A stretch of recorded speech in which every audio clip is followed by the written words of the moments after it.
All right, welcome to Bet the Edge. I'm Jay Croucher here with Drew Dinsick. Today we're going to do a deep dive on the association. It was a better weekend, Drew. I feel like we kind of bounced back up off the mat. I very much enjoyed the Florida Panthers game last night. There's nothing like seeing a Boston team with the best record in history or whatever go down in flames. It was absolutely glorious. The association was a little bit kinder as well. How was your weekend? Yeah, I mean, Game 7 of Warriors-Kings was the bailout of all bailouts for me. I will admit it, after the Grizzlies, the gutless Grizzlies completely no-showed in Game 6 against the Lakers, I was on tilt. Between the draft and that series going so poorly for me, I overstaked, we'll say. I overstaked the under on Game 7, and the fact that landed at 220 was a huge sigh of relief. So I had a lovely Sunday, closed the month of April with a win, closed the week with a win. So my figures don't look quite as atrocious as they would have otherwise for this last month. But I gotta say, I'm excited about round 2 of the NBA playoffs. All in all, these should be some fantastic series. A lot of moving parts, a lot of fun things to try to wrap your head around. So this is a good time of year.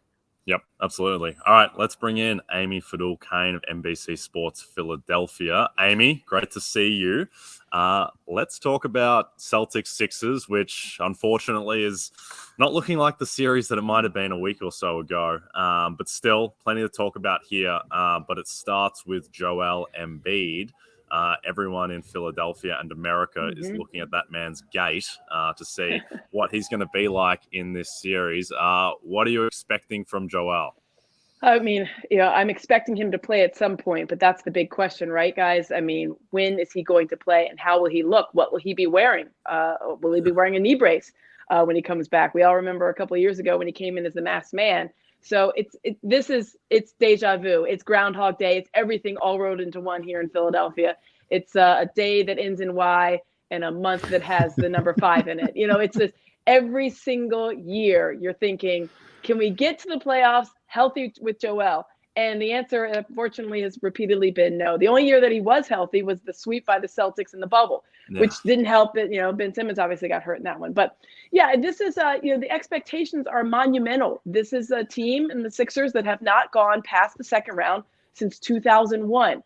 They know that. We all know that. I talked to PJ Tucker the other day, and he was like, I wasn't aware of that. I'm like, well, it's because you're new here. But everyone in Philadelphia knows exactly the history and what's at stake. And PJ Tucker, actually, even if he didn't know that to the degree, the 2001, he knows that this is when the playoffs start. He said that after they swept the Nets. The first round is gravy and all of that. This is a guy that's been to the mountaintop. He said, listen, this is when playoffs start.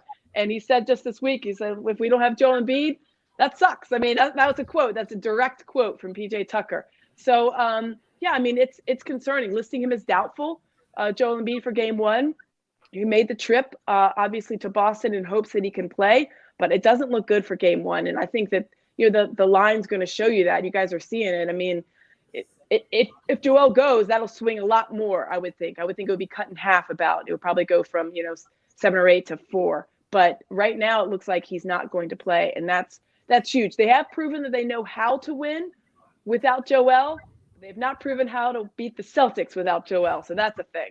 Yeah, from what I know, this is the type of injury that would take 4 weeks to recover if it happened in the regular season. So the idea of throwing him back out there, number one, not only is it unlikely that he will have recovered in time, but you risk greater injury. And this is the MVP of the league. I don't know that you really put him through this at the risk of missing a good chunk of next season if something happens. So I wouldn't expect him to go. And in general, his physical play style, it seems at least like he's going to need to figure out a different type of way to conduct himself in the playoffs if he's going to ever have a healthy run, because something about just the nature of playoff basketball seems to be a magnet for him to have these kind of meaningful injuries. But let's kind of pivot away from Embiid a little bit, and I'll ask you something else about this series. So Doc Rivers he's a good coach. He's a good strategist. Presumably, like, in the back of my mind, if Embiid misses the first couple of games, that gives him a little bit more in terms of chess moves he can do. He can surprise the Celtics maybe even with what he wants to do with his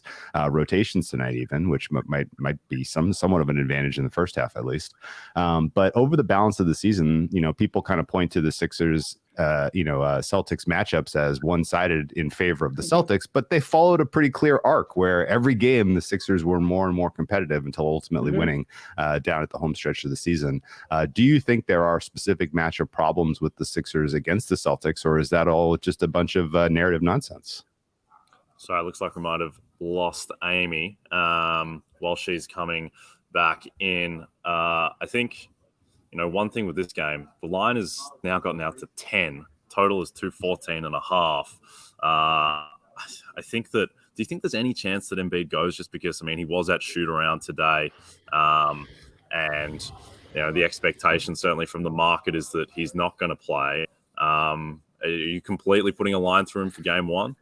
I'm putting him the line through him for game one and game two. I think they took him to kind of be a little bit of an uncertainty, just an air of mystery. But I would be surprised if he plays in either of these games. This is a serious injury. And I would expect that we don't see him until the later stages of the series, if at all. So color me a pessimist on the Embiid front. Indeed. All right, let's bring Amy back in. I think we've got her back. All right, you're back. I'm back. I'm back. Just like Joel Embiid, I'm back. So luckily I've been backstage listening. But Drew, you were asking a little bit about some matchup nightmares, and you've seen that with this team. Obviously, we know how well Al Horford's played, but I think some of the wing players are going to be problematic. Tobias is as best as he's playing, certainly defensively and offensively, but Marcus Smart is always going to be a problem, and Jason Tatum is a problem for anybody when you think about it. So there's a lot of individual matchups that I think create some issues for the Sixers. Athletically, Tyrese Maxey can match anything the Celtics are going to bring, but after that, it kind of falls off. James Harden, for all of his greatness at passing and shooting, he's lost a step. He's never been that athletic guy, right? He's never been that guy. He's more of we call him like a glorified YMCA player, and I mean in the nicest way possible, the best YMCA player you ever did see. But that's just not his game. He's not a guy that's going to razzle dazzle you. He's just going to outthink you and try to outsmart you, but he's not going to out athletic you, if that's a word. So I think that there's some issues on that front. And Maxey, for all of his improvements defensively, he still is not quite there with the rest of the team. I think he has improved in that front quite a bit, leaps and bounds from where he was certainly his rookie year and even last year. But that's. You mentioned the physical style of play, and that's what you see in the playoffs. And that lends itself to a certain degree to some of the Sixers players like PJ Tucker and DeAnthony Melton. I think that those guys show that kind of bulldog mentality. Tyrese Maxey can outrun you, but then there's the big question marks there. Paul Reed's been a real revelation. This will be interesting to see how much he goes, given Joel Embiid's health, because he's made leaps and bounds in the last year of the season. Doesn't do the dumb fouls, doesn't make the silly mistakes. But, of course, it's a very small sample size that we've seen. And going up against Nick Claxton is not the same as going up against some of the Celtics players. Indeed. Amy, last one for you. I want to ask you about James Harden, who's had a really weird season where thought he was incredible the first 3 quarters of the season. Thought it was a joke that he wasn't an all-star. Also a joke that Jimmy Butler wasn't an all-star. I'm not sure how people feel about that now. Those guys should have been in there. Harden, think back to that game that he had against Milwaukee to end their winning streak, where he was the best player on the floor, game with Joel and Giannis. And then, he gets hurt towards the end of the season. He didn't look great in the Brooklyn series. I thought that game 4 in particular without Joel, he just didn't seem to have that explosion that, forget about his Houston days, that he didn't have the explosion that he seemed to have 6 weeks ago. So, what have you seen from James? What have you heard about his state coming into this series?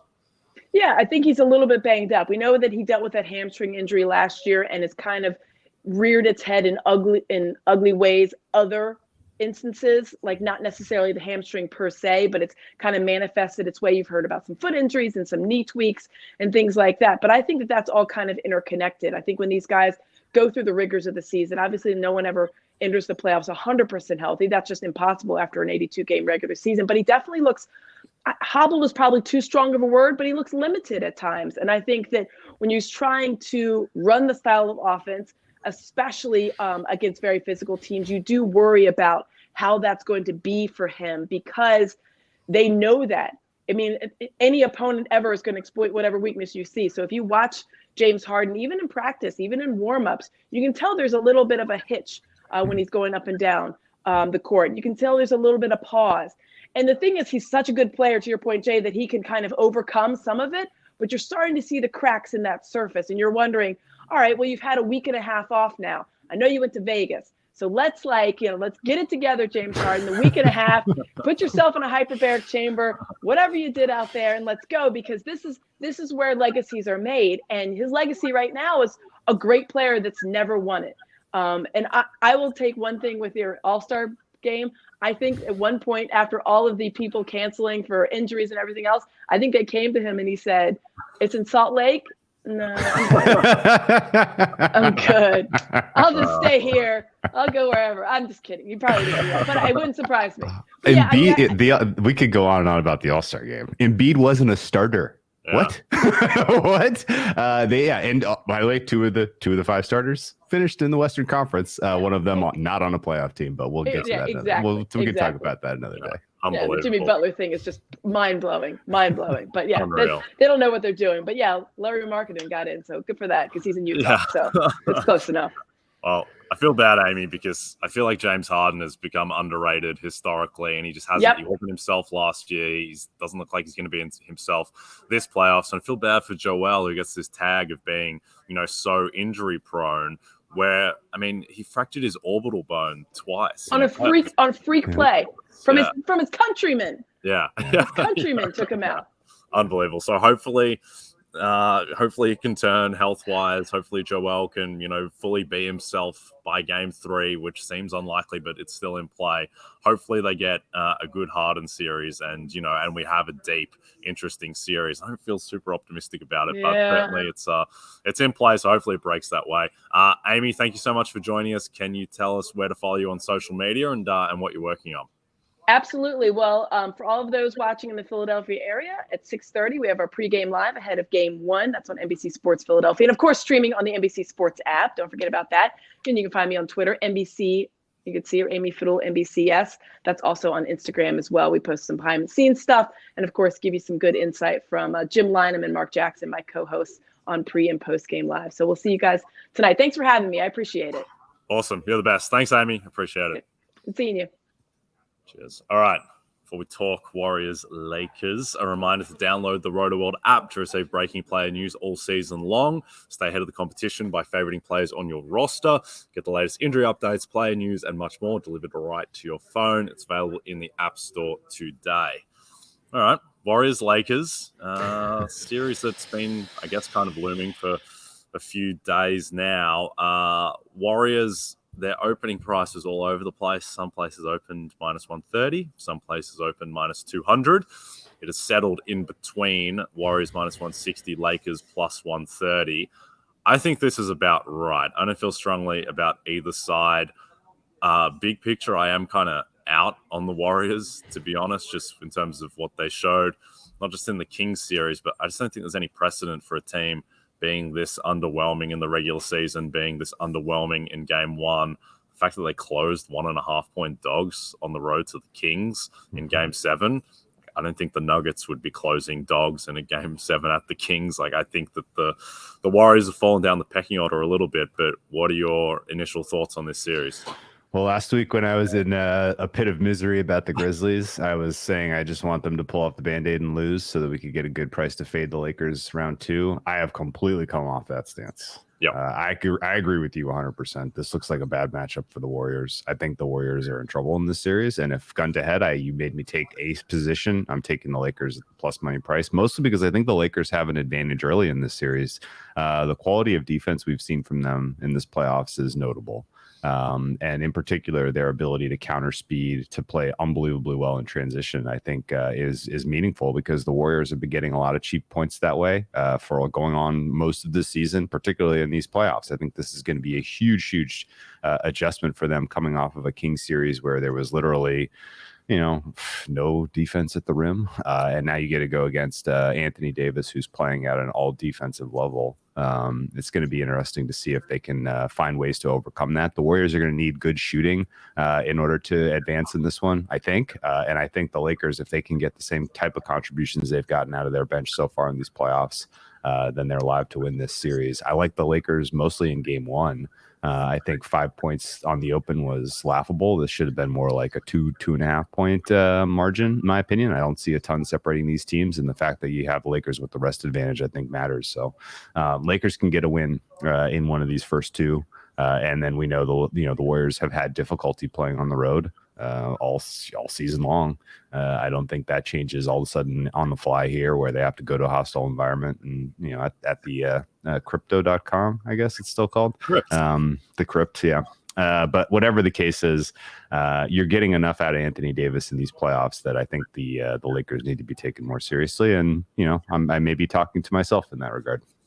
Yeah, I think a couple of things with this series. One, in terms of the Warriors falling off and not being the team they were last year, I think the big thing with this team is that Jordan Poole has just turned into he's just been useless, and I think a bit of that is the ankle injury that he's carrying, but he was having a pretty bad season before that, at least relative to expectations, and he receded in importance during the playoffs last year, where he wasn't playing 35 minutes a game in the finals or anything like that. But just the fact that he's fallen off.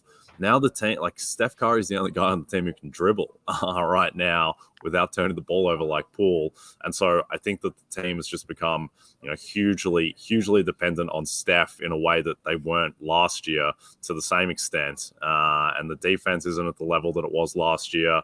It's just weird that they're bringing Draymond off the bench for a couple of games. Like there's just the bad vibe around the team, and they're needing Curry to put on his cape just to win games against Sacramento, let alone make a charge to the finals. So there's that. And then I think with the Lakers, I think Anthony Davis right now is playing at an MVP level. I think little controversial. Most people wouldn't agree with this, but I think the level that they've both been playing at this season, I don't think Anthony Davis is significantly worse than Giannis in their current states. I think Davis is the better defensive player, and then offensively, I don't think the gap is as big as it once was, given Giannis is shooting 35% outside of 3 feet. So I think if you look at Davis in that light, where he's an MVP level player, then the series prices begin to make a bit more sense. So I would lean Lakers at the current prices, but I don't feel amazing about this. I think that the Warriors rating is pretty fluid, where they could come out, they could snap out of it, and Poole could look healthier, and they could look like the team that won the title last year and kind of embarrass Boston towards the end. But I think that team is likely gone. Let's pivot to Finals MVP. There's not a ton of prices in the market that I think are that appealing now. I think that there's just a lot of margin in this market. I think there are better ways to bet the teams that you think that are going to win. Tatum's the favorite at plus 220, then Curry plus 500. Don't agree with that. Jokic plus 550. I think the most interesting one to talk about conceptually is just the division of equity on the Lakers, where if they make a run, where previously LeBron, every team that he's been on, basically he's been, in the Cavs he was basically 100% of their equity, and then the Lakers in the bubble he was still probably 80-85%. I think that's beginning to shift a little bit towards Anthony Davis. What would you make top of head the breakdown between LeBron, AD? Is it 70-30? Is it 60-40? Well, this is conditional on them beating the Nuggets in the Western Conference Finals, Jay. So I give them 0% times whatever times he should have, probably 65-70% of the share. I'm being a little tongue-in-cheek here, but no, I think your point is correct, which is Anthony Davis should have more of the win share than he does. Should be something like 65-70.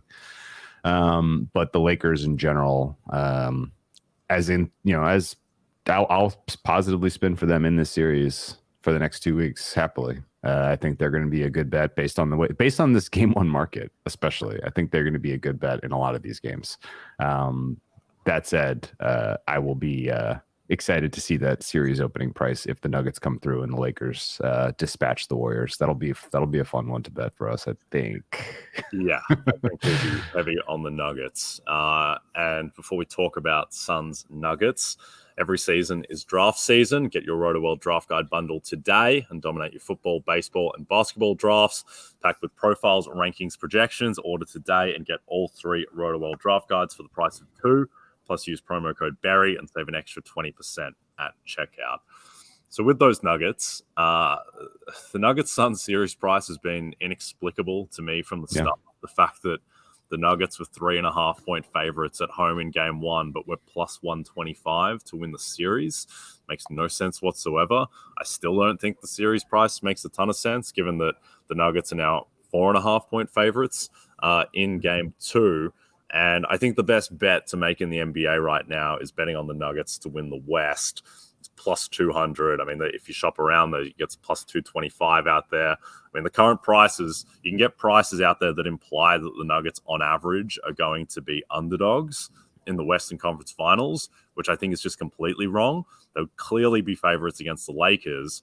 And the fact that the Nuggets are 4.5-point favorites in game one and the Warriors are 4.5-point favorites in game one against, the Nuggets are favored in game two and the Warriors are favored by the same amount in game one against the Lakers, and the Lakers are worse than the Suns. That would imply, there's more context beyond that, but that would imply that the Nuggets are better than the Warriors, according to the market, and thus would be favored with home court over them. So I think the Nuggets will be favored in the Western Conference Finals, and that is the best bet on the board at the moment. But what do you make of game two, Nuggets Suns? Yeah, lean Nuggets, but didn't play at 4.5. I think we're getting close to fair on that one. Adjustments are available for the Suns. I'm not sure if you kind of digested the way that the Suns decided to run their offense in game one, but taking that many threes is not a sustainable strategy. They are almost certainly going to have to come up with some way, somehow to, make the Nuggets respect the, defend the 3-point line instead of packing the paint. And I would guess that comes with more 3-point attempts in some fashion. And for those reasons, I think the total is a hair low at 227. I make this 229. I think the over is a fair bet. Suns team total over, Nuggets team total over. I could see both of these teams getting into the 120s. I do not think this is going to be a defensive showing for either of these squads. And yeah, I'm expecting a pretty free-flowing game, pretty high pace, and pretty high offensive efficiency here. So over for me in the nightcap tonight. Yeah, just quickly on this one, I think the idea that there's an idea out there that the Nuggets match up really poorly against the Suns because of what the Suns did 2 years ago to Jokic when Paul and Booker shot 55% from mid-range. By the way, Facundo Campazzo, I think, was starting for that team. Like, there's not too much to read into that, I think. And I think what we're seeing, well, so it was one game, but at the same time, I think the Nuggets actually match up pretty well with the Suns because the Nuggets' deficiencies, in theory, are Jokic at the rim, while this team doesn't get to the rim at all in Phoenix. And then Jokic having to be out on the perimeter guarding guys like Steph Curry and Damian Lillard and having to put two on the ball and, the defense then in rotation and the Suns jacking threes. Well, the Suns don't take any threes at all. And then there's this idea that Ayton is the Jokic stopper because he had a good series against him 2 years ago. Ayton's not at that level at all. He's fallen off completely. And the idea of this Suns team is that they had 4 all-star level players. If they've got 2.5 instead, and Ayton is checked out, then this team is not nearly as imposing as the idea of it was a couple of weeks ago. So I think the Nuggets are going to win this series. I think the line for game 2 is fair, but I think Nuggets futures are the play. All right. Don't forget to check out NBCSportsEdge.com for more information to help you with your wagers. Thanks, everyone, for listening to us in podcast form or watching us on the NBC Sports YouTube channel. From Jay Croucher and Drew Dinsick, we'll see you tomorrow.